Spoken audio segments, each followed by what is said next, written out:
남해안에 많은 비가 쏟아졌습니다. 연휴 3일 동안 평년 여름철 강수량의 90%가 내렸습니다. 네, 도심 곳곳이 물에 잠겼고요. 5명의 사상자가 발생했습니다. 관련해서 백승주 열린사이버대 소방방재학과 교수와 함께 알아보겠습니다. 어서 오세요. 어서 오십시오, 교수님.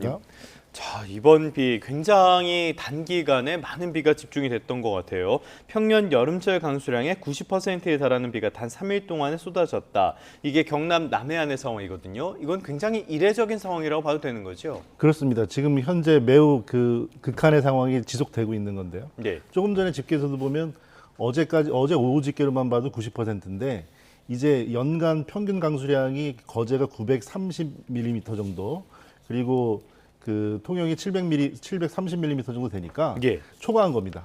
그래서 여름 한철 전체 내릴 비가 3일 만에 다 내린 상태가 되고요.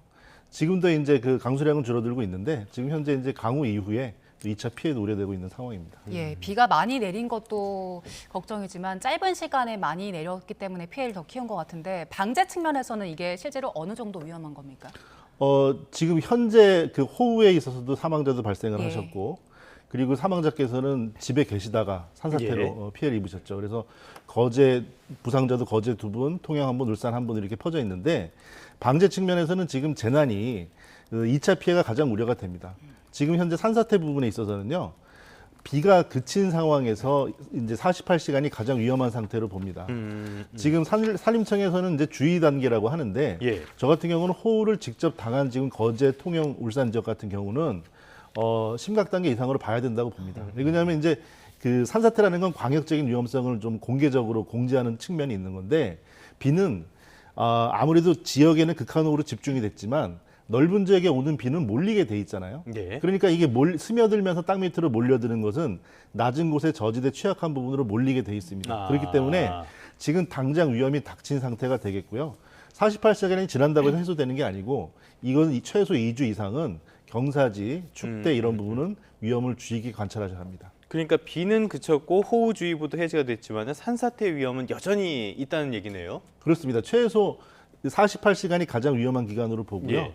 그리고 2주 정도 이상은 그런 경사지, 산행 이런 것들은 자제하셔야 합니다. 지금 물을 많이 머금은 상태인 거잖아요. 그러면 산이나 집안 쪽이 앞으로 얼마 동안 더 위험한 겁니까? 그쪽에 피해 계신 상황인데 얼마나 시간을 두고 돌아가셔야 되는 겁니까? 네, 수치 하나로 예. 모든 장소의 것들을 꿰뚫을 수는 없지만 2주라고 말씀드린 이유는 그렇습니다. 최근 경남 지역은 가뭄 때문에 국가 소방 동원령까지 내렸었습니다. 예. 근데 이게 연휴 기간에 이제 비가 많이 올 것으로 예보가 되니까 해제가 하자마자 또 예상을 뛰어넘는 극한호우가 일어난 거거든요. 그러니까 현재 상황에서는 오히려 마르고 가뭄 상태에 비가 왔기 때문에 더 위험한 상황이 되는 거죠.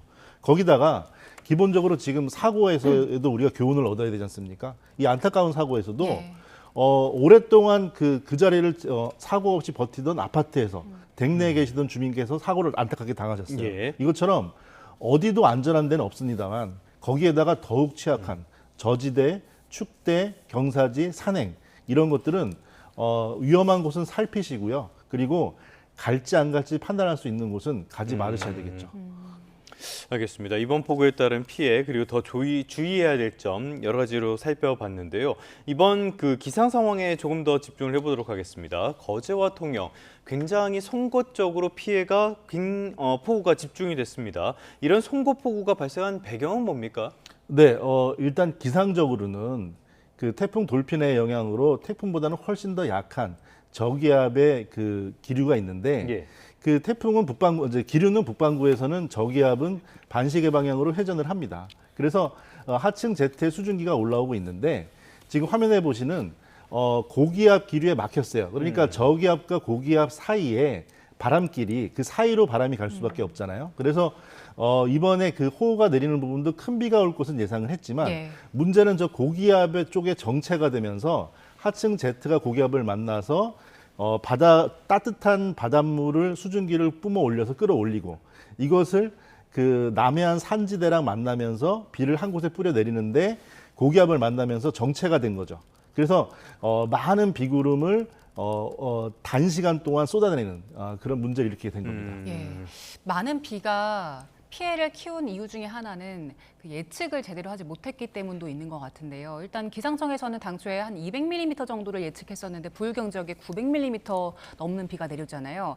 이렇게 예측이 어려웠던 이유는 뭡니까? 네, 지금 현재 이제 기상청에서의 예. 그 뭐 과잉 예보 논란 또 아니면은 또 이번 같은 경우 또 어떻게 보면은 과소. 과소에 대해서 예보 예. 논란도 있을 수 그렇죠. 있죠. 근데 예. 이번 상황에서 이렇게 보면요. 이렇게 극한적으로 아까 말씀하신 송곳호우라고 하셨는데 고기압 쪽에 정체가 되면서 바람길이 좁아지면서 비구름을 많이 내릴 거다. 이거는 매우 강한 비일 것이라고는 분명히 예상을 했는데 문제는 이제 고기압에서 정체가 되는 부분입니다. 예. 근데 이제 이런 것 같은 경우는 약 수시간 단위로 기상 상태가 변하기 때문에 이 예보에 있어서는요. 우리가 보통 이제 뭐 하루 전 뭐 예를 들어 뭐 일과를 계획한다고 하면 내일 비가 올 것이니까 우산을 쓸까 말까 이런 습관들이 있잖아요. 예. 하지만 이런 극한 상황에 맞닥뜨렸을 때는 호우 예보가 있을 때는요. 시간 단위, 분 단위 실시간 정보 수집이 중요합니다. 그래서 기상청에서의 예보도 더욱 발전시켜야 될 부분이 있다고 보지만 그 현재로서는 우리 그 국민들께서는 예. 기상청의 예보 탑보다는 지금 이런 경우에는 실시간의 예보에 집중하시는 게 더 중요하다.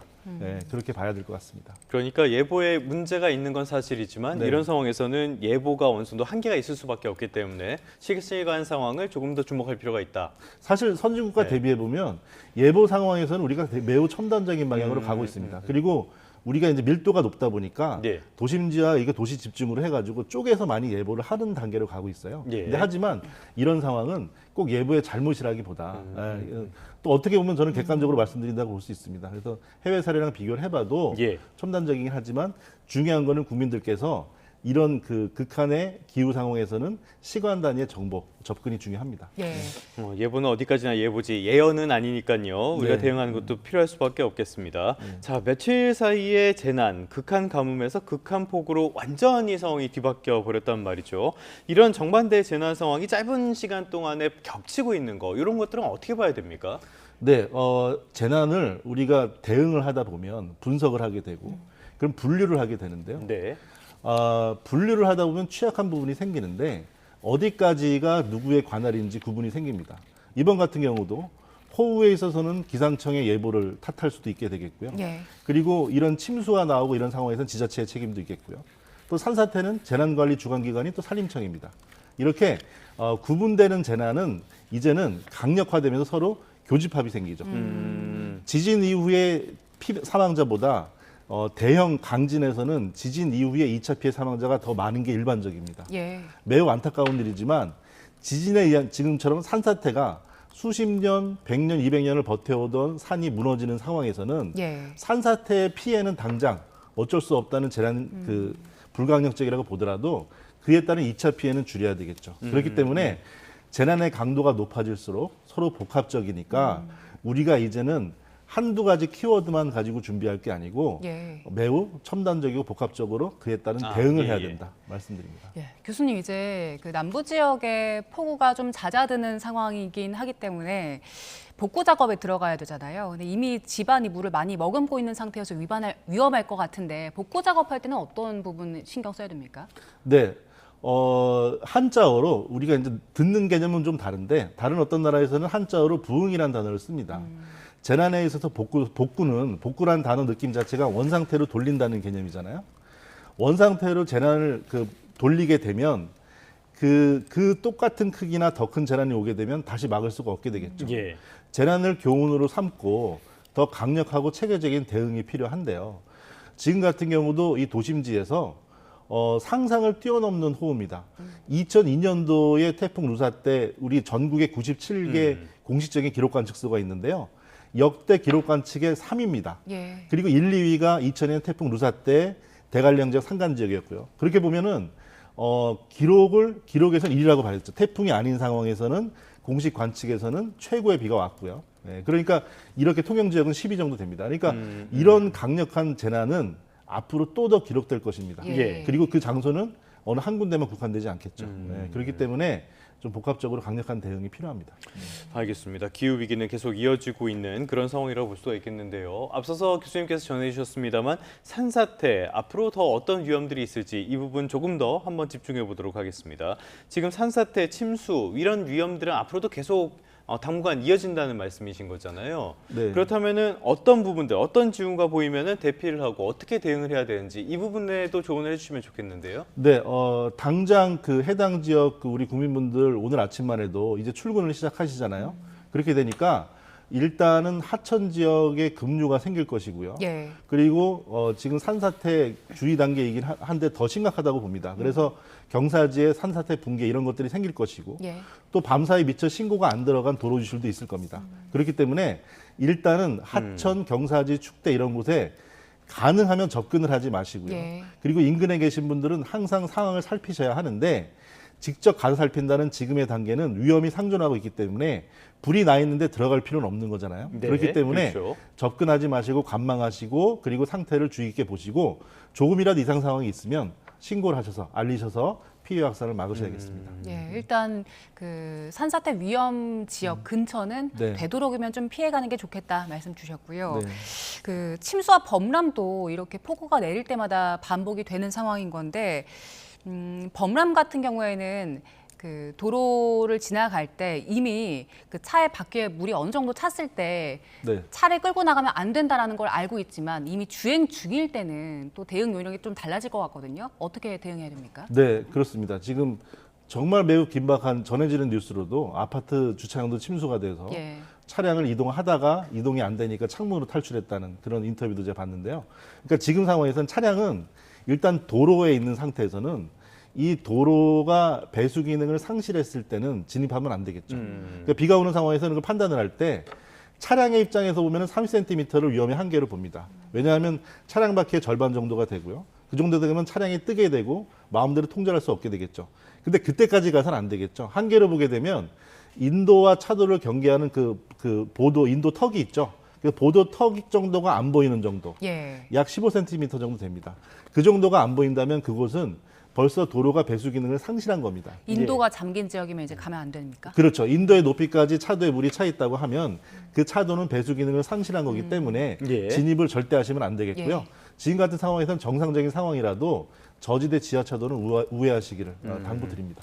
알겠습니다. 여러 가지 피해 대피 요령까지 다 살펴봤는데요. 이제 전망도 한번 보도록 하겠습니다.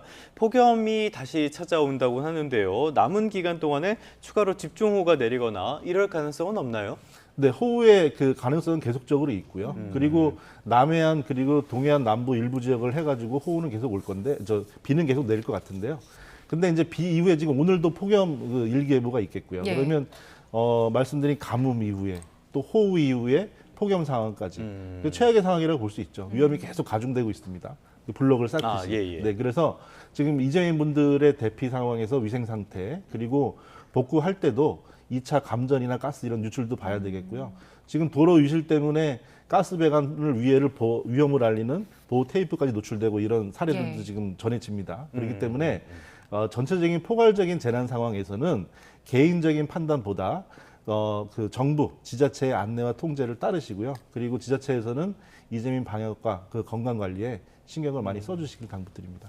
예, 경남 지역에서 있었던 폭우와 또 피해 상황 함께 짚어봤습니다. 지금까지 백승주 열린사이버대 소방방재학과 교수와 함께했습니다. 고맙습니다. 고맙습니다. 감사합니다.